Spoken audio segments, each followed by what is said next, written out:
जैसा कि आप सभी लोग जानते हैं कि इस वक्त बॉलीवुड फिल्म इंडस्ट्री यानी कि इंडियन फिल्म इंडस्ट्री पर बादल गरज रहे हैं। कहा जाए तो लोग एक दूसरे पर आरोप प्रत्यारोप लगाते हुए नज़र आ रहे हैं। कोई किसी की बुराई कर रहा है तो कोई किसी की बुराई कर रहा है, कोई किसी की टांग खींचने में लगा हुआ, वाह तू गिर तू गिर तू गिर तू गिर क्यों नहीं रहा है? आखिरकार ये हो क्यों रहा है? इसके पीछे क्या वजह है? सोशल मीडिया और मेन स्ट्रीम मीडिया।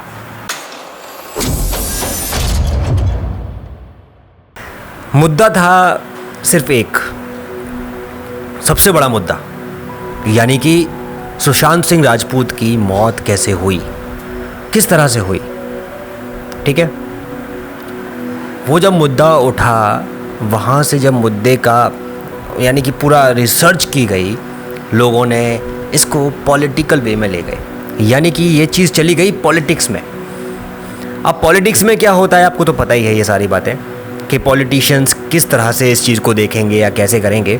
उन्होंने अपना एक सबसे लोकप्रिय मुद्दा पकड़ लिया, क्योंकि इस समय सबसे ज़्यादा गरमाया वो मुद्दा जो था वो था सुशांत सिंह राजपूत की मौत कैसे हुई, क्यों हुई, किस तरह से हुई। ये बात मुझ जैसे लोग, मेरे जैसे जितने भी युवा एक्टर हैं जो पहले से सीनियर एक्टर्स इस बॉलीवुड माया नगरी में काम कर रहे हैं, वो सब लोग जानना चाहते थे।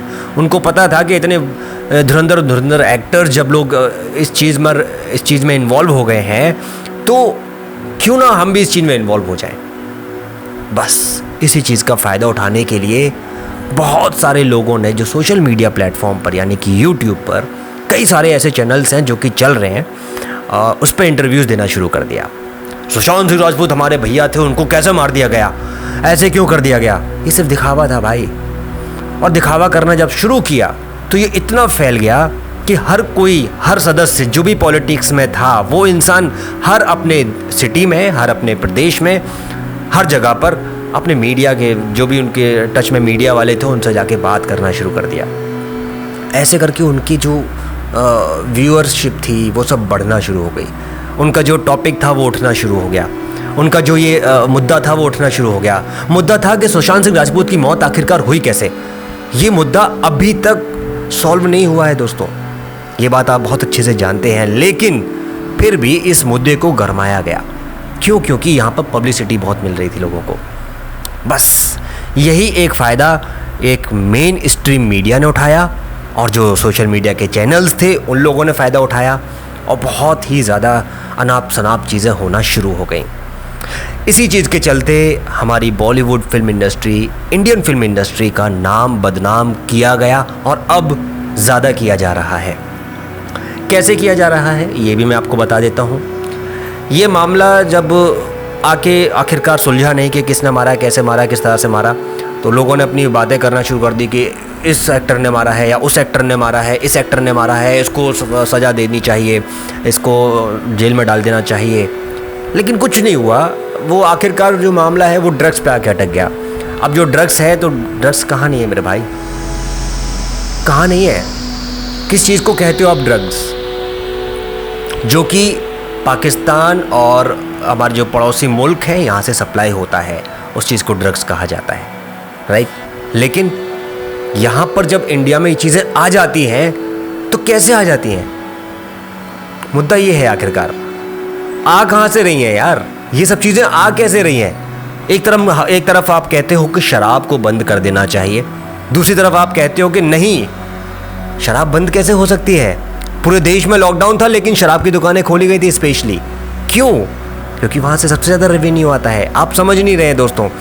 आपको बॉलीवुड फिल्म इंडस्ट्री में काम करना है, लेकिन आपकी जब इंडस्ट्री बदनाम हो जाएगी तो कैसे आप में से सब लोग आकर एक्टर बनने के बारे में सोचेंगे? कोई नहीं सोचने वाला है। तो इसको बदनाम किया जा रहा है सिर्फ, और कुछ नहीं मिलने वाला है इसको। और यकीन मानिए जितने भी एक्टर और जितने भी आर्टिस्ट इस वक्त बॉलीवुड फिल्म इंडस्ट्री में काम करते हैं, मुझ जैसे या फिर मेरे जो सीनियर्स हैं, वो सब लोग ये चाहते हैं कि इस बॉलीवुड फिल्म इंडस्ट्री की बदनामी ना हो और इसकी सही जांच हो। लेकिन सही जांच होने की वजह कुछ और ही हो जाता है। हम सबके अंदर गुस्सा है, आखिरकार सुशांत सिंह राजपूत की मौत कैसे हो गई? इतना बड़ा हीरो बन जाने के बाद वो फ्रस्ट्रेशन में तो नहीं आ सकते। फ्रस्ट्रेशन में तो आ ही नहीं सकते, क्योंकि उस इंसान के पास वो सब कुछ था जो वो चाहता था। और जिस इंसान को वो सब कुछ मिल जाता है तो मेरे ख्याल से उसको किसी भी प्रकार की कोई दिक्कत हो ही नहीं सकती। तो सुशांत सिंह राजपूत को क्या हुआ, किस तरह से उनके ऊपर ये प्रॉब्लम्स क्रिएट की गई, इसका अभी तक कोई खुलासा नहीं हो पाया है। सीबीआई भी बिल्कुल पूरी तरह से ध्वस्त हो चुकी है। I don't know what they are doing, और किस तरह की जांच पड़ताल की जा रही है, किस तरह से की जा रही है, ये भी कुछ नहीं पता। आई एम सॉरी, लेकिन मैं किसी को गलत ब्लेम नहीं कर रहा हूँ, मैं सिर्फ अपनी बात रख रहा हूँ, अभिव्यक्ति की, मैं अपनी बात रखने की कोशिश कर रहा हूँ, दैट्स इट, जो संविधान में लिखा हुआ है। लेकिन जब ये चीज़ें जब नहीं हो पाती हैं तो मुझ जैसे लोगों को बड़ा गुस्सा आता है साहब, और अपनी बात रखने के लिए हम कोशिश करते हैं कि पता लगे आखिरकार कि हो क्यों रहा है।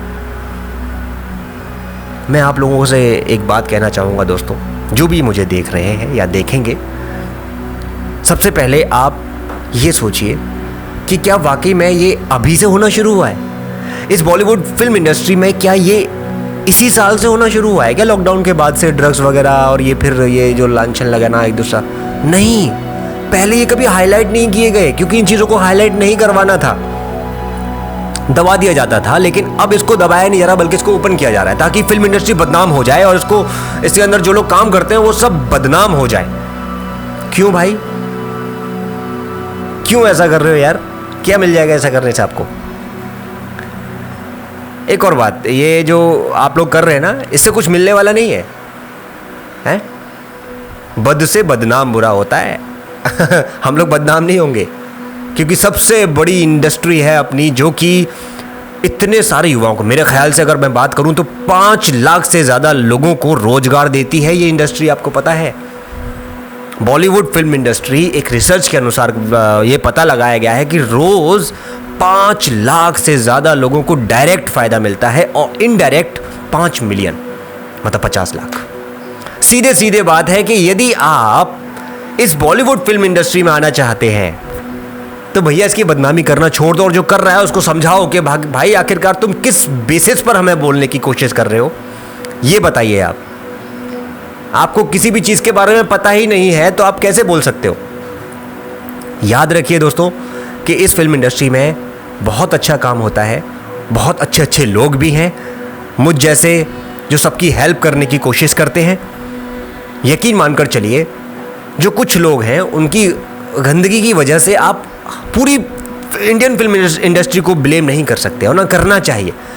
इस समय जो एक दूसरे के ऊपर आरोप प्रत्यारोप लग रहे हैं वो तो इसलिए लग रहे हैं ताकि वो हाईलाइट हो जाए, है ना। और जो लॉकडाउन हुआ था उसमें फ्रस्ट्रेशन हुआ था, क्योंकि खाली दिमाग शैतान का दिमाग होता है, इसीलिए इस पर बहुत ज़्यादा आरोप प्रत्यारोप एक दूसरे में लगाना शुरू किया गया, और लोगों ने सोचा कि यार अब हम फेमस हो जाएंगे। लेकिन फेमस होने की बजाय बात कुछ और ही होती जा रही है। मैं चाहता हूं कि आप सभी लोग इस बात को समझें, गहराई से सोचें कि आखिरकार हम कर क्या रहे हैं और क्यों कर रहे हैं, किसके लिए कर रहे हैं। क्या हमें इस बॉलीवुड फिल्म इंडस्ट्री में दोबारा काम नहीं करना है? तो नहीं करना है तो अच्छी बात है, फिर मत कीजिए। आप जो जाइए, जो करना है वो कीजिए, फिर तो आपको कोई इशू ही नहीं है। लेकिन ऐसे करने से आपको ना कुछ मिलने वाला है और ना कुछ मिलेगा। आई होप आप समझ गए होंगे। समझ गए हैं तो इस चैनल को लाइक कर दीजिए, सब्सक्राइब कर दीजिए, वीडियो को शेयर कर दीजिए। और हाँ, एक बात याद रखिएगा, ये बॉलीवुड फिल्म इंडस्ट्री एक इंडिपेंडेंट इंडस्ट्री है। इसमें जो टैक्स जो सबसे ज़्यादा जमा किया जाता है, सबसे ज़्यादा जो भारत सरकार को दिया जाता है, वो इसी इंडस्ट्री के द्वारा टैक्स दिया जाता है। तो मेरे ख्याल से इसका थोड़ा सा दुरुपयोग ना करें तो ज़्यादा बेहतर रहेगा। आप सभी से हाथ जोड़कर गुजारिश करता हूँ। मैं एक एक्टर हूँ, फिल्म मेकिंग करता हूँ, उसी के नाते इस बॉलीवुड इंडियन फिल्म इंडस्ट्री में मैं एक अपना सहयोग देना चाहता हूँ इस वीडियो के माध्यम से। जय हिंद, जय भारत।